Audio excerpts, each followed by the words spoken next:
Hey garden people, today we're planning our spring garden. So this is going to be the foundation of what we're gonna plant and where we're gonna plant it. So get yourself a writing utensil, a nice pad of paper, maybe your trusty dog, and let's get drawing. You ready? Here are 5 essential steps to plan your spring garden. First, think about what you like to eat.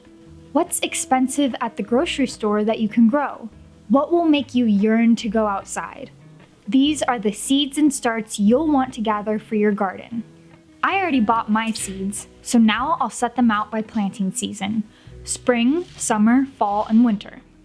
This information is usually on the seed packet, but if not, I like to reference the Old Farmer's Almanac to research when I should plant certain crops for my growing zone.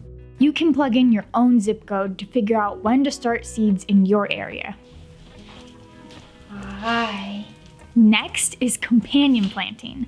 This is basically matching plants with their friends and keeping them away from their enemies, as you can see in this grid I'm making.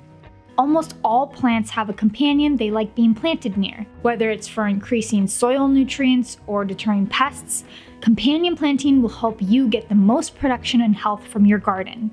A great book I reference on this very topic is Carrots Love Tomatoes by Rita. After you've matched up the plants, it's time to draw your garden space.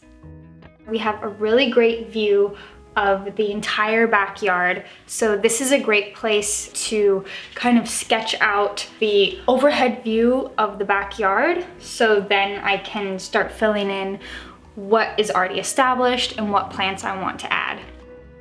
And we'll draw the front yard garden space too.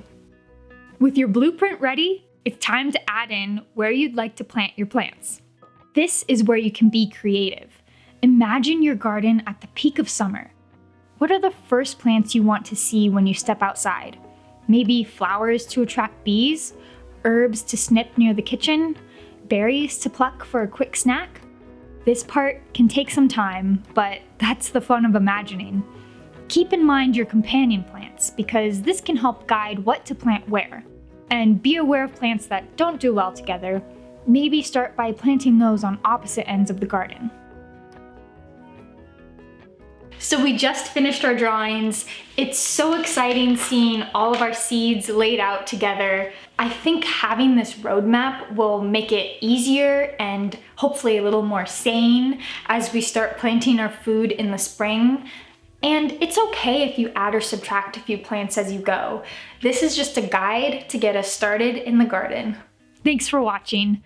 Join us next time to learn how you can start your first seeds indoors. Also, Rita wants you to subscribe. Please.